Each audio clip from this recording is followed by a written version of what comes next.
Hey everyone, Dr. Whitney Costers, Professor of English here. If you've watched any of my other videos on rhetoric, then you know that rhetoric can be found in ads, headlines, and essays, and that word choice and framing can drastically change meaning. But in this lecture, I'm going to turn that lens inward, because rhetoric isn't just something you analyze in other people's writing. It's something you practice every time you write a sentence or even say something. And the truth is, the way you write shapes how people perceive you, like your ideas, credibility, and even your intelligence. And whether you're in school, at work, or in your personal life, you cannot afford to treat it as though it doesn't matter. So I want to begin with clarity. When we talk about clarity, we're talking about perspicuitas, to borrow Cicero's word. He believed that the first duty of the orator was to be understood. Aristotle also made clarity central to rhetoric, though he warned that clarity had to be balanced with propriety and style.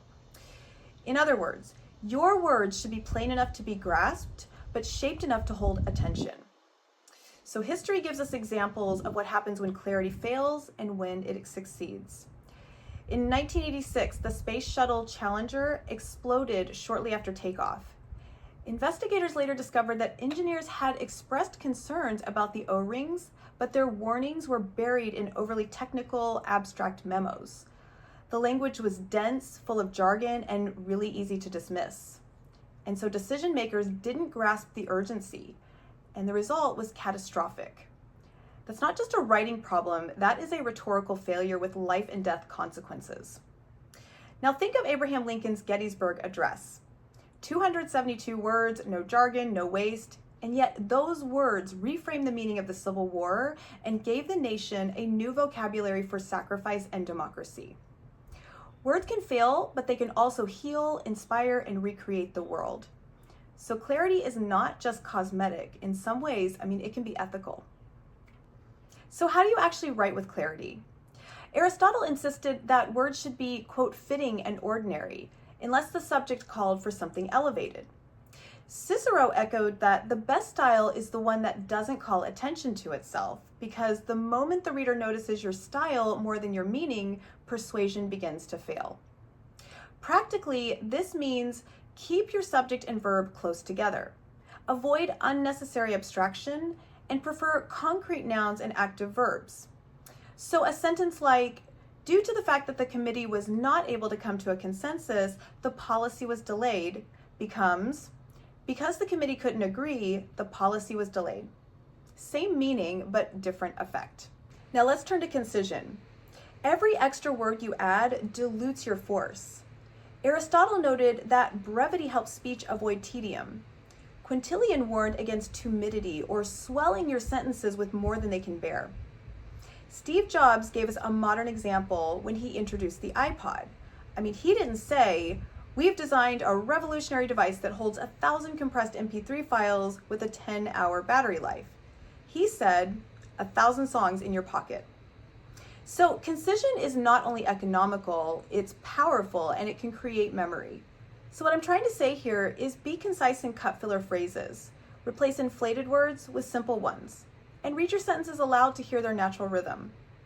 So listen to this example. At this point in time, it's necessary for us to come to the realization that climate change is a very significant issue that needs to be addressed. Versus, climate change is a crisis and we must act now. The shorter version is not only clearer, it's more urgent.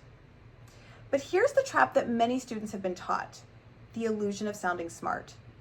For centuries, students have believed that academic writing means long words, heavy jargon, and complicated sentences. Even Cicero complained about philosophers who wrote in deliberately obscure ways to look profound. And it's still true today. Sometimes inflated diction is less about precision and more about insecurity. Listen to this example. The epistemological paradigm that informs contemporary discourse illustrates a plethora of dialogic contradictions. Now compare that to the way people talk about this issue shows contradictions. Which one shows confidence and is persuasive? Now, George Orwell gave us a modern framework in his essay Politics and the English Language. His rules: never use a long word where a short one will do, cut words when you can, use the active voice, avoid jargon and cliches.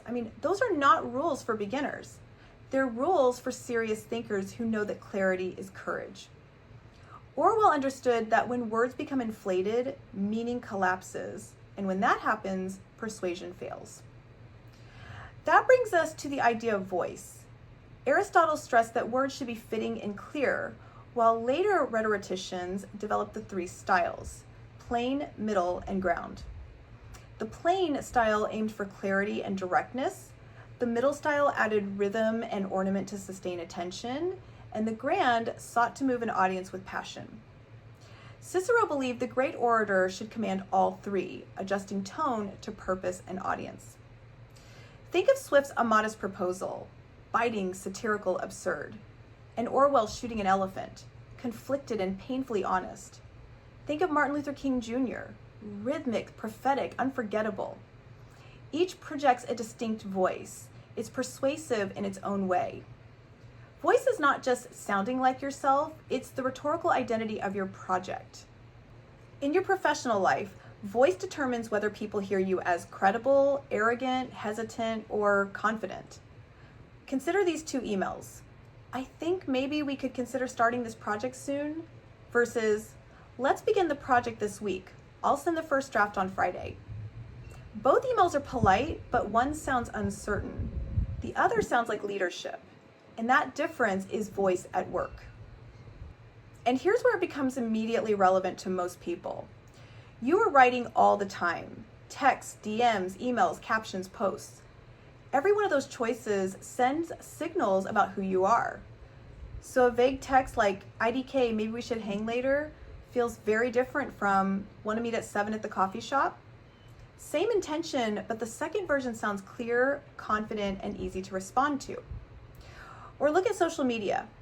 A caption like, this is a photo of me and my friends at an event that was a lot of fun, is not as effective as, best night of the semester, wouldn't trade these people for anything. The difference isn't just style, it's clarity, concision, and voice. So when I talk about these skills, I'm not only talking about essays or professional writing. I'm talking about the way you present yourself every single day. The way people decide, often instantly, whether you sound confident, trustworthy, funny, or vague. Mastering clarity, concision, and voice doesn't just make you a better student or writer. It makes you sharper in every conversation you write, every DM you send, every email you draft, every post you put into the world. Because language is never neutral. It shapes how people see you, how they respond to you, and whether they remember you. So to sum up, Aristotle called rhetoric the art of finding the available means of persuasion, and Cicero said the orator must teach, delight, and move. Those principles are still alive in every essay, proposal, headline, and post. So when you master clarity, concision, and voice, you really don't just write better papers, you write a better presence in the world. Because language frames reality in that it builds credibility and wins trust. And when you use it with skill, it really can become one of the most powerful tools you have. I hope this helped. Thanks for watching, and be sure to check out some of my other videos for more help with writing, rhetoric, literature, and research. Be well.